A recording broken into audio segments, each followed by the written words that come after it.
I'm not going to have this whole Jesse Lingard saga drag on for the whole transfer window. Right? So if you want to be proactive, i.e. West Ham proactive, you know, like other teams are being right now in the Euros, you'd sign some players. So that's why I'm doing scouting report, because I want to try and, you know, give my insight into players that West Ham should be signing. So without sounding stupid anymore, I've got my list here of midfielders. Let's just get right onto it and talk about some attacking midfield and other midfield options that I'd have for West Ham.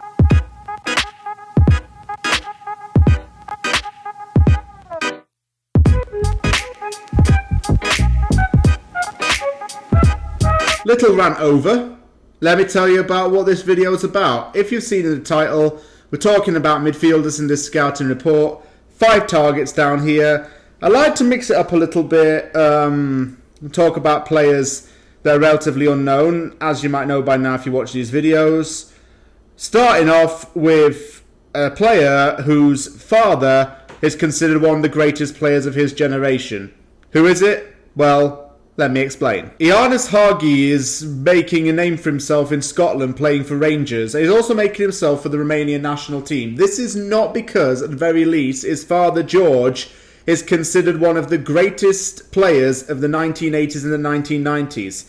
George played for Barcelona in the 1990s and is considered one of Romania's all-time greatest ever players and was one of the best players in the world at some point in his career. Ianis seems to have football in his blood, and it's showing in the sense that he's got some of the same traits as his father did. Ianis is a versatile, creative player, and he's a very good ball carrier. He can play as a false 9, a centre midfield, attacking midfield, or even a winger on occasion. So he's playing like a bit of a square system kind of way, where he's transitioning between roles depending on how the play's going out. He's 23 years old, so he's very young, and he is linked with a move away from Ibrox this summer, even though he signed a new contract, I believe, last year.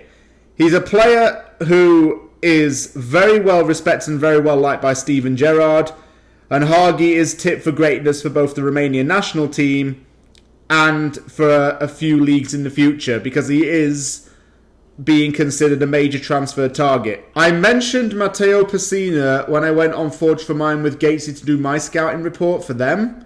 I'm going to mention him again, partly because he scored for Italy yesterday in the Euros, and also because I think he'd be a good fit for West Ham in the following way. Frank Lampard Jr. came through the ranks at West Ham United, and Pessina grew up supporting Chelsea, idolising Frank Lampard, because Lampard is the player that Pessina relates to the most. So there is an intertwining connection between those 3 elements.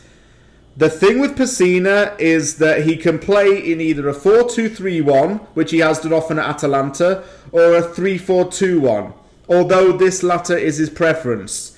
Last season he had an 86% passing rate, and he's very good at moving the ball across the midfield and forward.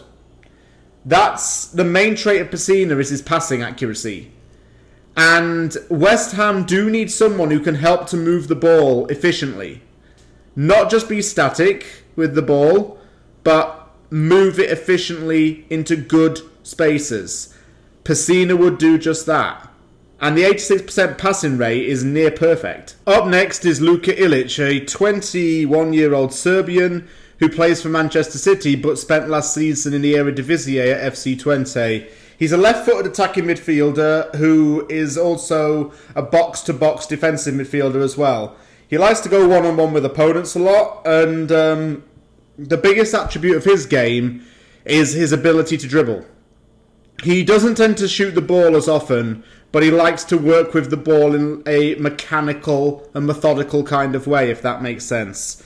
Ilic isn't really going to get a lot of game time at Man City because of players like Rodri and De Bruyne, and even Raheem Sterling. Because of the amount of talent in Man City's team right now, Ilic is going to have to work very, very, very hard and then some to even get a sniff at getting into the team. So I think he will go out on loan again, and apparently he's eyeing a Premier League club. This would be the door for West Ham to come in for him, potentially, and offer him more chance to play in the Premier League. It's going to be a different league to the Eredivisie. It's going to be a lot more pressure in the Premier League, but who's to say that he can't flourish there? You'll never know until you give him a chance. Tino Anjorin is up next. He's English, but of Nigerian descent. He's 19 years old and he plays for Chelsea's academy. He made one Premier League appearance for Chelsea so far in his time in West London, but he's not really been out on loan yet. And I think that he is another player, like Ilic, who needs to go out on loan to get more experience, because Anjorin is being raved about in Chelsea's academy. He's a very powerful attacker, and he's got good ball ability, and he plays number 10, and he plays all those really good attacking roles in the midfield, but he hasn't really been out on loan yet. And you never know, I'd say it again, you never know how a player's going to be until they go out on loan and get some experience. And Anjorin needs it at a professional level. He's a teenager with a lot to offer, and I think that if he were to go out to another Premier League club, he'd feel ready for it. Because already with a Premier League club right now, and he's grown up very quickly throughout his whole time at Chelsea. He played with Conor Gallagher and Callum Hudson-Odoi in the midfield in the academy, and they all formed a really good bond. He's learnt off of those guys and has gained some mutual playing respect along with those players. It's something that he's going to take with him in his career and adapt it to another club. That'd be a good option to have as a lone midfielder. Another player I mentioned on the Forge for Mine scouting report was Robert Skov, a Danish 27-year-old who plays for Hoffenheim in the Bundesliga. He broke a Danish top-flight record with most goals in the season. He had 29 goals in 34 games in the 18-19 season before he joined Hoffenheim. He's very, very well-rounded player. He's two-footed, but the left foot tends to be his killer shot.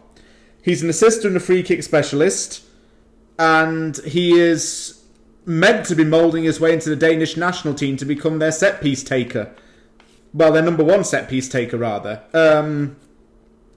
His two-footed ability is something that shines out to me because he uses it to be so skilled and technical and causes loads of teams problems. I like this guy a lot. His free kicks are very accurate. He likes to shoot them from distance. He likes to make good use of the ball in whatever time he has. And he's very productive with the ball. So the well-roundedness, technically gifted side of him is why he's on my list. My two choices are Matteo Pessina and Robert Skov, because they both would work off of each other so well. Pessina with his passing accuracy and Skov with his technical ability and carrying the ball forward and being skilled with his feet. I think it's a perfect combination and one that people may not have thought of before. Pessina can feed balls through to Skov. Skov can do the work with the ball with Pessina in the back as support as well. So Pessina would work well with David Moyes' formation if he were to play four at the back, and even to work as a layoff to Pablo Fornals. And also Skov can act as a false winger if need be. And I think we're going to need another winger. Skov would really tick the boxes there. He's going to be able to be a bit more skilled than Yarmolenko, and he's better on his feet. Yarmolenko's also very one-footed when he plays for West Ham. He only plays with his left foot, so it seems, and step overs the ball a lot. Skov doesn't do that. He uses both feet and is able to run past his man. So yeah, Pessina and Skov for me. Thank you very much for watching Scouting Report, the midfielder version. If you liked the video, hit the like button and don't forget to subscribe for more content. I'm going to be putting links in the description to each of these players from transfermarkt.us, and this will allow you, the viewer, to see these players in more detail. Thank you very much for watching. Take care, and I'll see you all soon.